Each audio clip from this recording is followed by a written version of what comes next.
जयतु जयतु देवी सर्वदेवात्मभूता जयतु जयतु माता सर्वमांगल्ययुक्ता जयतु जयतु भक्तप्राण नित्यानुरक्ता जयतु जयतु गायत्री सदा लोक माता। ओम आयातु वरदा देवी अक्षरं ब्रह्मवादिनी गायत्री छंदसां माता ब्रह्मयोनिर्नमोस्तुते।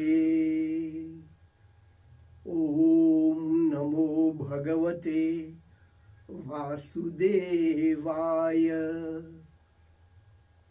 ओम नमो भगवते वासुदेवाय। ओम नमो भगवते वासुदेवाय। ओम शांति शांति शांति। जय श्री कृष्णा। प्रिय भक्तजनों, हम सब फिर एक बार सत्संग में बैठ रहे हैं और जैसे आप जानते हैं आज 15वां अध्याय देखने जा रहे हैं। श्री कृष्ण भगवान आज क्या बोलेंगे हम सुनते हैं।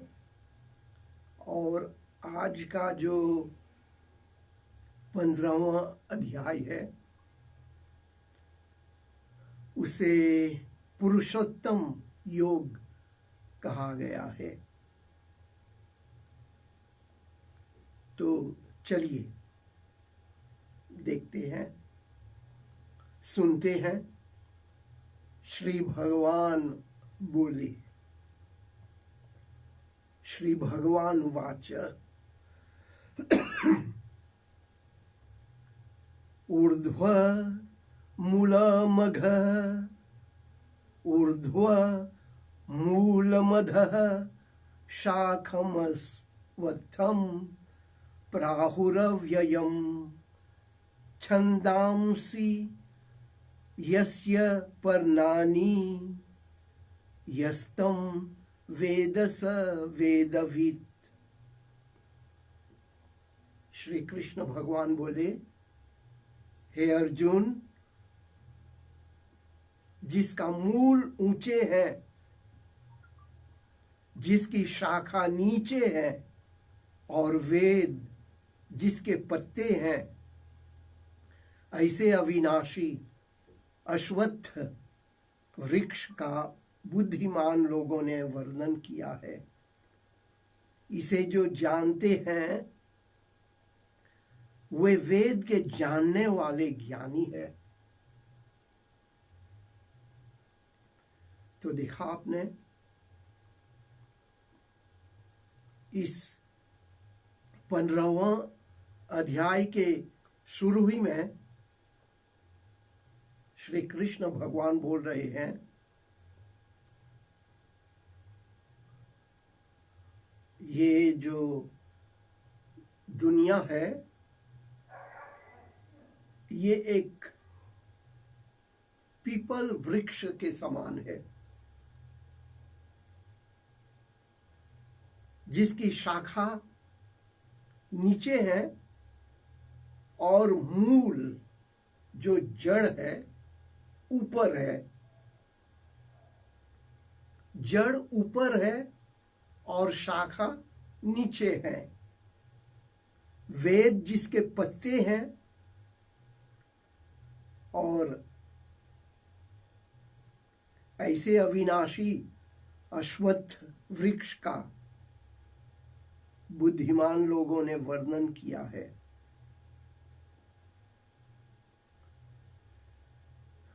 ये कैसा वृक्ष है?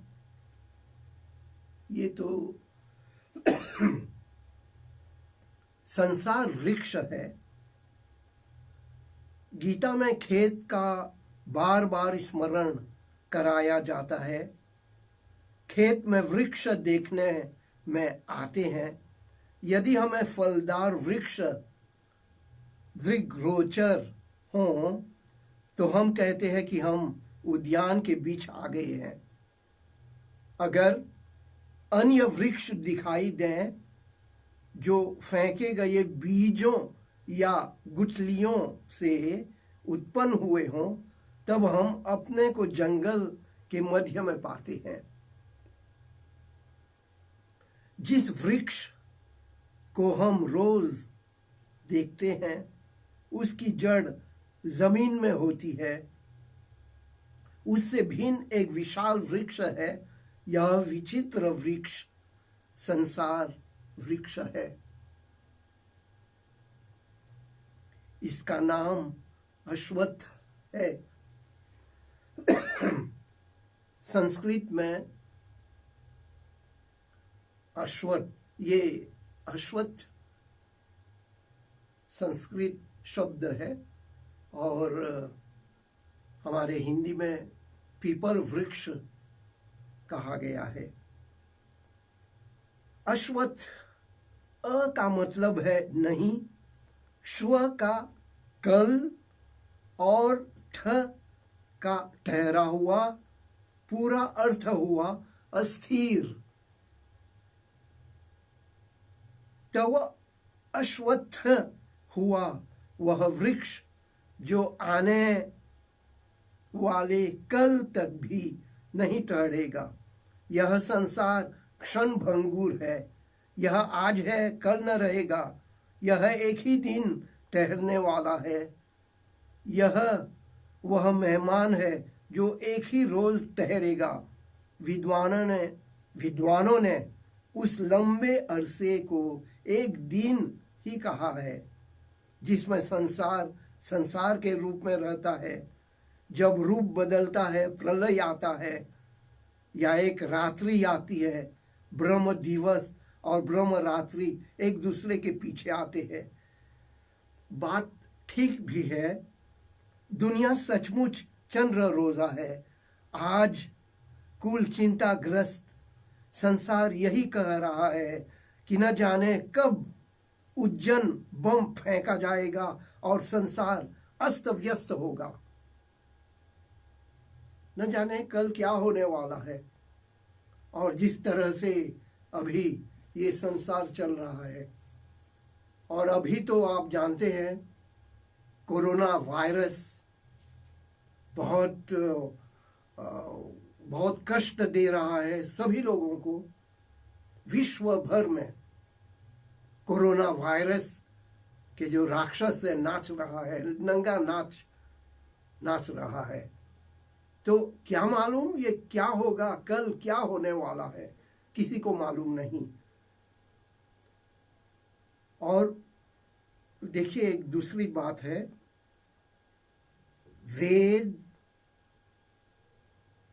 वेद उसके पत्ते हैं। इस वृक्ष में जो वेद जिसके पत्ते हैं, ऐसे अविनाशी अश्वत्थ वृक्ष का बुद्धिमान लोगों ने वर्णन किया है।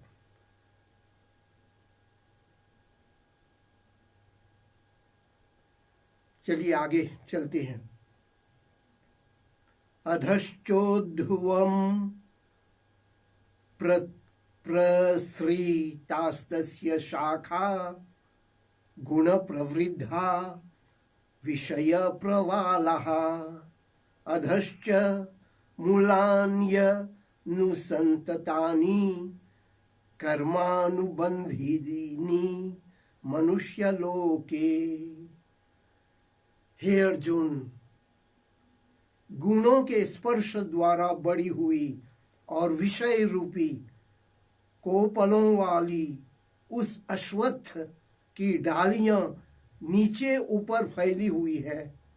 कर्मों का बंधन करने वाली उसकी जड़ें मनुष्य लोक में नीचे फैली हुई है। यह संसार वृक्ष का अज्ञानी की दृष्टि वाला वर्णन है ना।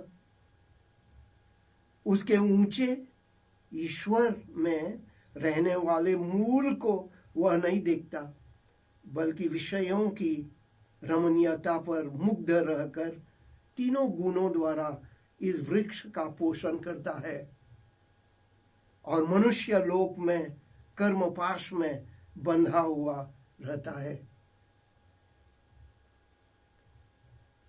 श्री कृष्ण भगवान बोले, न रूपमस्येह तथोपलभ्यते नान्तो न चादीर्न च संप्रतिष्ठा अश्वत्थमेनं सुविरूढ़ मूलम असंग शस्त्रेण दृढ़ेन छित्त्वा ततः पदं तत्परिमार्गितव्यम् यस्मिन् गतान् निवर्तन्ति भूयः तमेच चाद्यं पुरुषं प्रपद्ये यतः प्रवृत्तिः प्रसृता पुराणी। हे अर्जुन, उसका यथार्थ स्वरूप देखने में नहीं आता। उसका अंत नहीं है, उसका अंत नहीं है, आदि नहीं है, नींव नहीं है।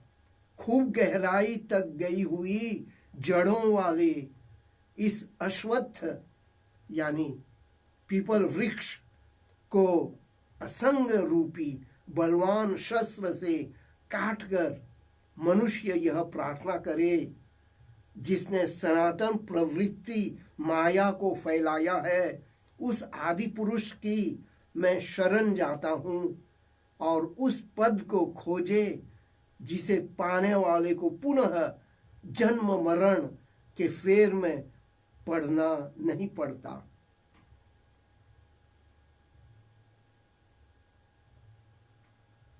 असंग यानी वैराग्य।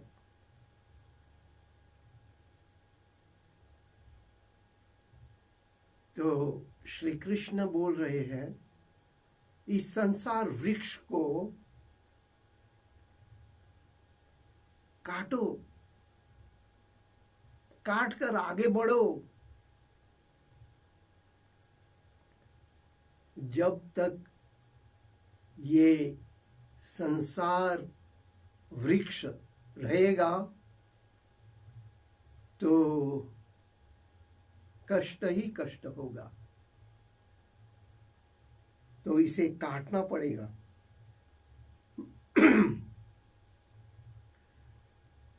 निर्माण मोहा जित संग दोषा अध्यात्म नित्या विनिवृत्त कामहा द्वंद्वैर विमुक्ताः सुख दुख संजैर गच्छन्त्यमूढ़ाः पदमव्ययं तत्। हे अर्जुन, जिसने मान मोह का त्याग किया है, जिसने आसक्ति से होने वाले दोषों को दूर किया है, जो आत्मा में नित्य निमग्न है, जिसके विषय शांत हो गए हैं, जो सुख दुख रूपी द्वंद्वों से मुक्त है, वह ज्ञानी अविनाशी पद को पाता है। कौन पद को पाता है? कौन मोक्ष को प्राप्त करता है?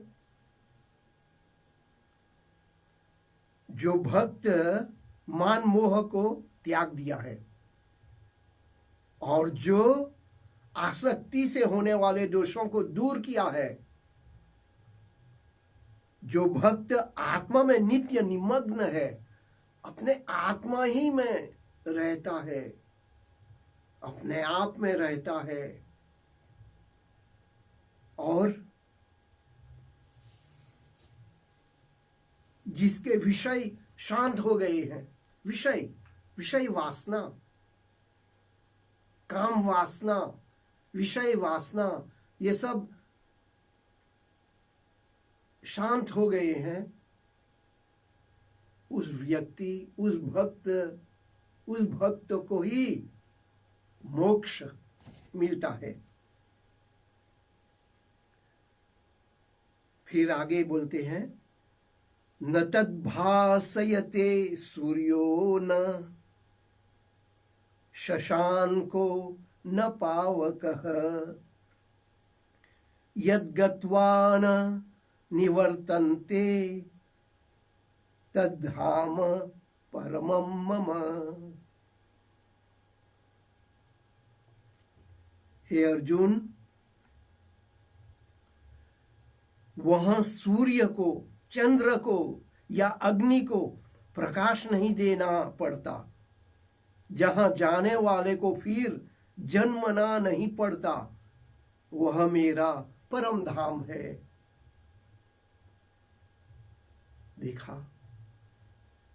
देखा आपने, ये छोटा सा संकेत है, छोटा सा विवरण है मोक्ष का। वहीं सूर्य को, चंद्र को या अग्नि को प्रकाश नहीं देना पड़ता, वहां मोक्ष धाम में, परम धाम में, वहां जहां जाने वाले को फिर जन्मना नहीं पड़ता। तो श्री कृष्ण बोल रहे हैं, वही मेरा परम धाम है। ममैवांशो जीवलोके जीवभूतः सनातनः मनः षष्ठानि इंद्रियाणि प्रकृतिस्थानि कर्षति। मेरा ही सनातन अंश जीवलोक में जीव होकर प्रकृति में रहने वाली 5 इंद्रियों को और मन को आकर्षित करता है। हे अर्जुन, मेरा ही सनातन अंश जीवलोक में जीव होकर प्रकृति के रहने वाली 5 इंद्रियों को और मन को आकर्षित करता है।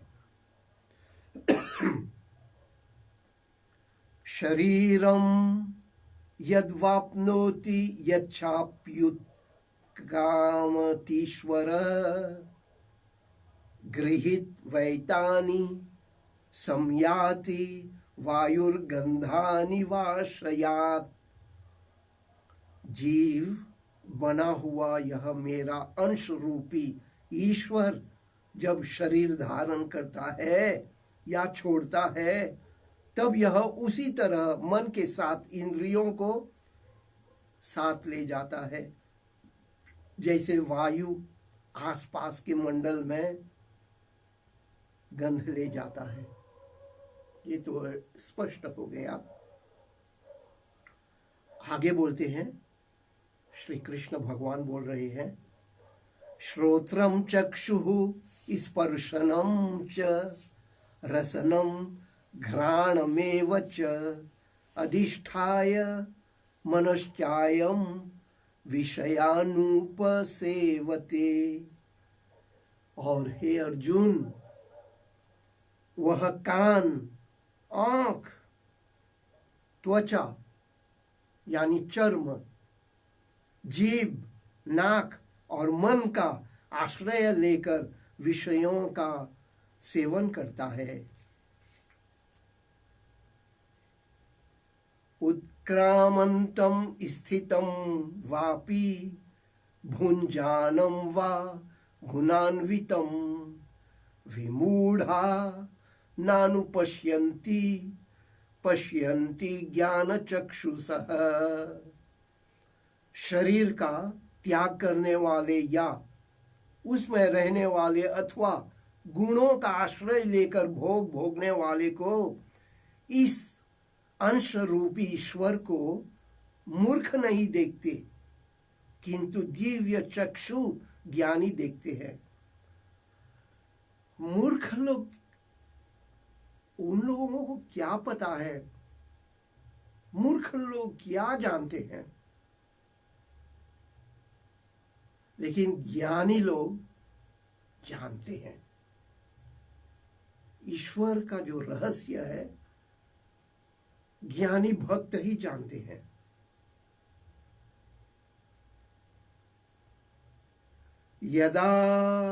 यदादित्यगतं तेजो जगद्भासयतो जगद्भासयतेऽखिलम् यच्चन्द्रमसि यच्चाग्नौ यत्तेजो विद्धि मामकम्। सूर्य में विद्यमान जो तेज समूचे जगत को प्रकाशित करता है, और जो तेज चंद्र में तथा अग्नि में विद्यमान है वह मेरा है, ऐसा जान।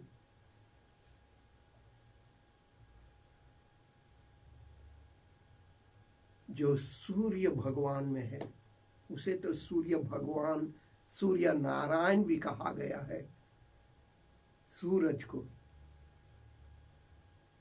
जो सूरज, जो सूर्य में विद्यमान तेज है मेरा ही है।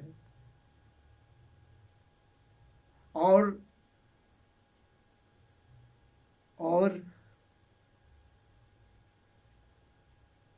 जो सूर्य में अग्नि विद्यमान है वह मेरा है, ऐसा जानो हे अर्जुन। गमाविश्य च भूतानि धारयाम्य हमोजसा पुष्पामि चौषधीः सर्वाः सोमो भूत्वा रसात्मकः। पृथ्वी में प्रवेश करके अपनी शक्ति से मैं प्राणियों को धारण करता हूँ और रसों को उत्पन्न करने वाला चंद्र बनकर समस्त वनस्पतियों का पोषण करता हूँ।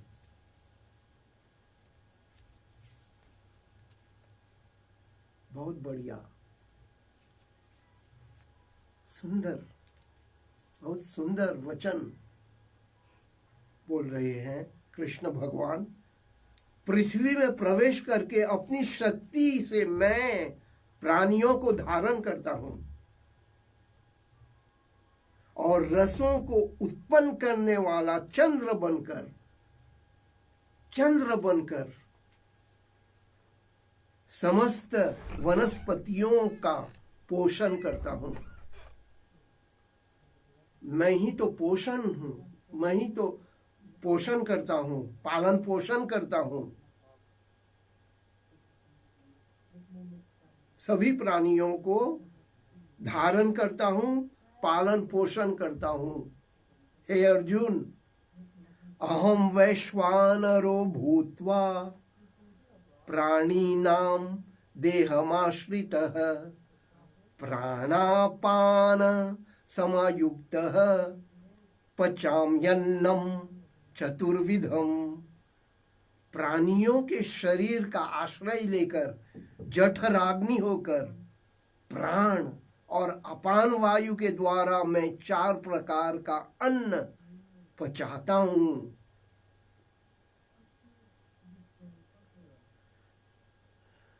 देखिए, ये तो रहस्य ही की बात है। कितने लोग ऐसे सोचते होंगे, हम तो खा लेते हैं, पी लेते हैं, बस कुछ भोजन कर लिया, वाह, आनंद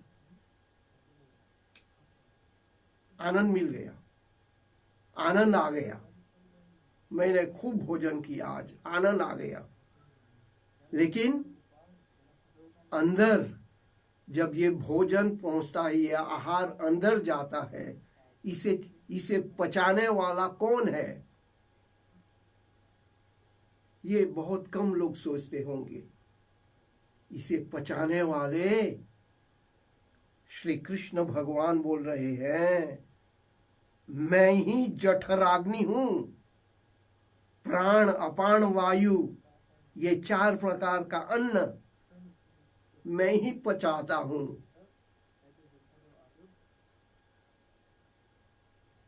एक मिनट के लिए आप सोचिए ना, सिर्फ हम खाते जाएंगे, पीते जाएंगे, और अगर ये अन्न, ये आहार नहीं पचता है तो क्या होगा?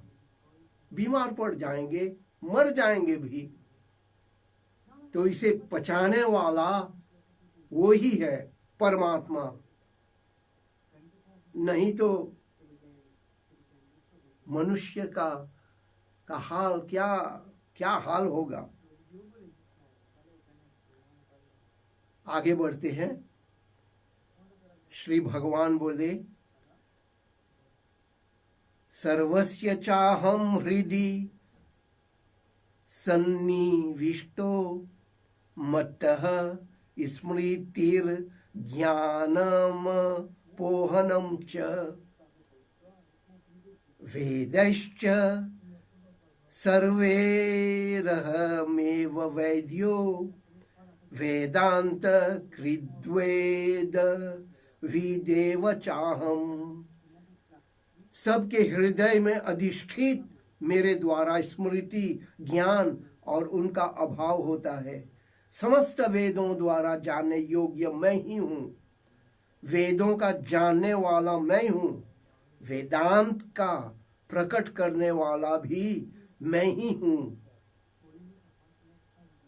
हम तो मंदिर में ढूंढते हैं भगवान, ईश्वर, परमात्मा कहाँ है? मंदिर में। कितने लोग भक्त जन जाते हैं तीर्थ यात्रा करने के लिए, तीर्थों में भी ढूंढते हैं परमात्मा कहाँ है, परमेश्वर कहाँ है। और यहाँ श्री कृष्ण भगवान बोल रहे हैं, सबके हृदय में अधिष्ठित मेरे द्वारा स्मृति, ज्ञान और उनका अभाव होता है। मैं ही सभी प्राणियों के हृदय में हूं। एक सुंदर श्लोक है, आप जानते ही होंगे। शांताकारं भुजगशयनं पद्मनाभं सुरेशं विश्वाकारं गगनसदृशं मेघवर्णं शुभांगं लक्ष्मीकान्तं कमलनयनं योगी हृदयानगम्यं वन्दे विष्णुं भवभयहरं सर्वलोकैकनाथम्।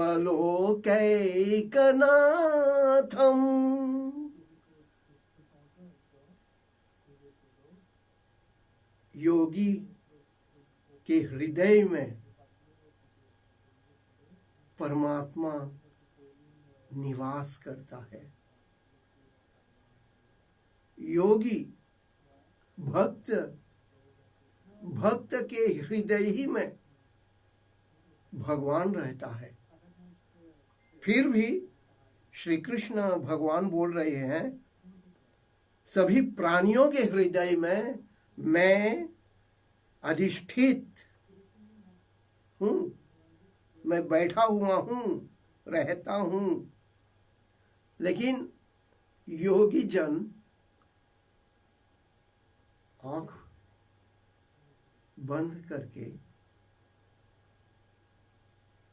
भीतर झांकता है अपने हृदय में, तो अवश्य भगवान का दर्शन हो जाता है हृदय के भीतर। त्वाविमौ पुरुषौ लोके क्षरश्चाक्षर एव च क्षरः सर्वाणि भूतानि कूटस्थोक्षर उच्यते। इस लोक में क्षर अर्थात नाशवान और अक्षर अर्थात अविनाशी दो पुरुष है।